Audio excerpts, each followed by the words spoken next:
My name's Beth Staats, and today I'm going to be telling you the story of William Shakespeare's Macbeth, the Scottish play.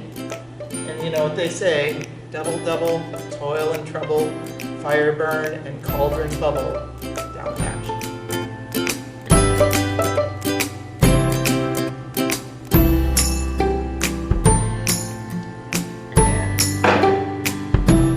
Wow.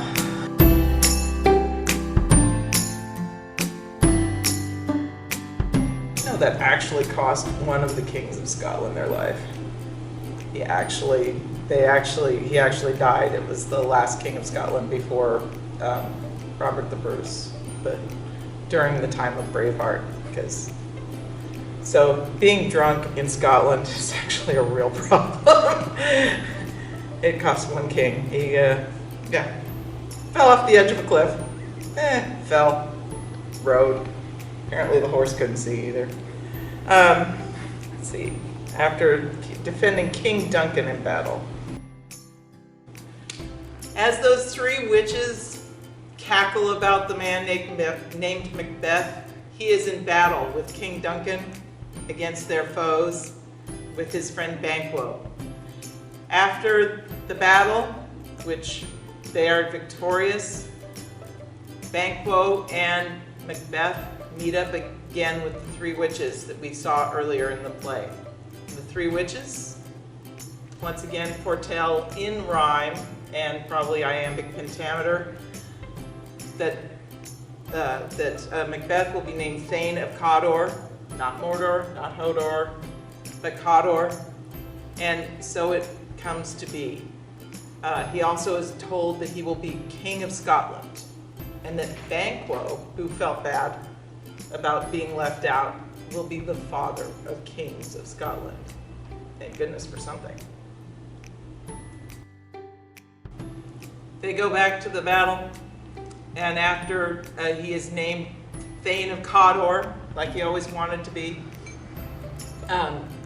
King Duncan and Banquo and Macbeth all decide to go to Macbeth's home, which is going to be a problem, because this gets really weird really fast.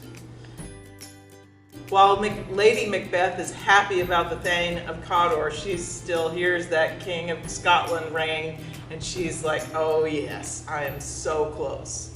Well, guess what? The king's staying in the house, and for the worst bed and breakfast rating ever, she has a plan. That she tells her husband that he could be king of Scotland so much sooner, as long as the king of Scotland now, King Duncan, is out of the way.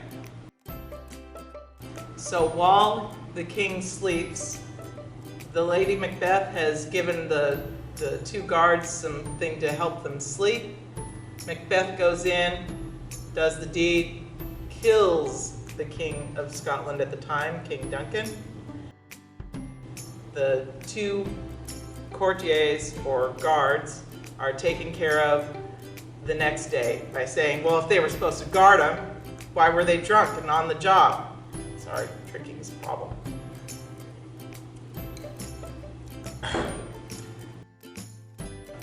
The next day, Duncan's dead.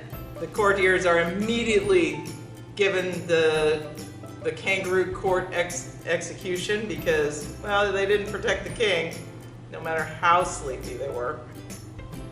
And Macbeth is now king. Banquo is upset. The two sons of King Duncan hightail it off for Ireland. Oh God, I love Ireland. All right, I gotta stop. Somebody that doesn't mind disemboweling just about everybody. So, Macbeth is going to be king. Banquo's heirs, though, are going to be king as well. So, Macduff, we've got to have him because he's going to come back. Macduff is the one that discovers that Duncan is still alive, or that is still dead. So, Duncan's dead. Macduff discovers him. Oh, thank God. It's Gotta have some sort of story. Macbeth is declared king, as well as Thane of Cawdor. Ross has already told him that, last Thane of Cawdor didn't end so well. You're out. You know, watch your neck. So, Banquo, still alive, but he takes off because he's not too sure what's going to happen with Macbeth. So, as Banquo leaves, Macbeth is nice enough to hire some people that say, we'll take care of the problem. As they're going off to kill Banquo, they find Banquo and his son. I gotta say that right, because Fleance is not a name we should forget, because Fleance, it's lovely. No, Fleance. Fleance. Wow. Fleance and Banquo are encountered by the hitmen. Banquo gets killed. Rip Banquo. Sorry, Banquo. But Fleance escapes. Boom. Guess what? There's gonna be a line after all, as long as Fleance can find a nice, pretty girl. Macbeth is freaked out. Banquo's dead. Fleance has escaped. Macbeth is king. Banquo has been killed, but Fleance has escaped. So he goes back to the three weird sisters and says, but what about? And they say, don't worry about it. Three things have to come true.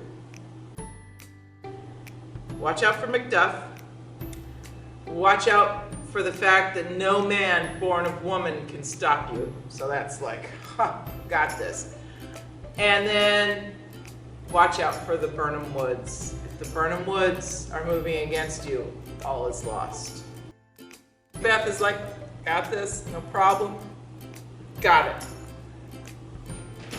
There's no problem because Macduff is off. I don't know where in the hell he is. And then we've got the problem with the no man but a born of woman. Every man's born of a woman. Whoops. Technicality. Check with your obstetrician. I'm really lucky I said obstetrician. And then, how can the Burnham Woods move? Burnham Woods, they're trees. They're not gonna move. Trees are going to stay. So Macbeth is like, fine, no problem. We got it, no problem. So we're gonna be good. However, back at the castle, Lady Macbeth is feeling just a mite guilty. Out, damn spot! Who will wash this blood from my hands? But it's not coming out because the only one that can see that spot is going to be her. So, sorry, Lady Macbeth. You did it. You caused it. Your problem. So, but he doesn't trust Macduff. He doesn't trust him. So, Macduff, he's like, fine, I'll just kill his family. We've got King Duncan, the two guards, Banquo, Macduff's family, his body count kind of mounting up there. And as well, the people around the now King Macbeth of Scotland are getting a little nervous because they're like, hey, you know what? Everybody around him is just suddenly dying. What the heck? And now Lady Macbeth is like, I'm kind of out of here. So Lady Macbeth, in all of her guilt for this blood on her hands, she decides off stage, thank you Shakespeare, to die off stage. Whatever, she goes off, she dies. Dies of guilt theoretically, but really, it's self-inflicted. Macduff and Malcolm, son of Duncan and Macduff, finder of Malcolm, decide, look, we're going to need some help here, so we're going to go talk to Edward the Confessor of England. But Edward the Confessor's like, I'll back you up, no problem. So, Macbeth is left without wife. Banquo's dead. Sorry, Banquo's dead. Macduff is still alive, sort of. And Fleance is still alive. So that's what we've got left. All we've got left is a final battle. Macduff leads King Edward's men against Dunasmane, but they're disguised as trees. Worst Halloween costume ever. Macduff, who was untimely ripped from his mother's womb, comes after Macbeth.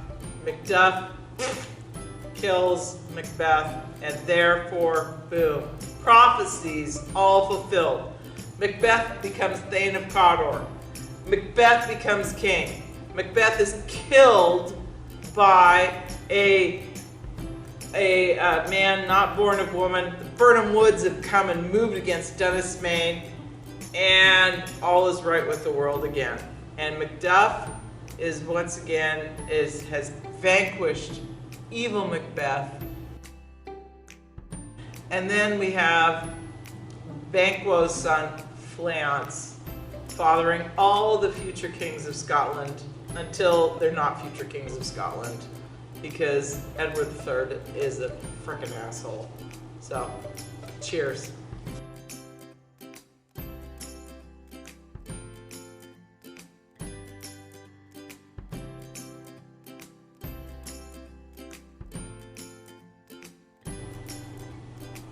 Oh, you silly, silly fools.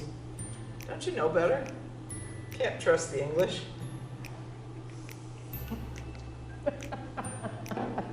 It's true.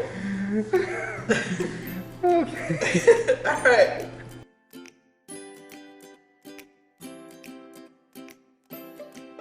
So, senior class, AP English, we were reading Macbeth, and I was Macduff at the very, very end, and I got to cut off the King of Scotland's head. So, Macbeth, I was Macduff. There you go.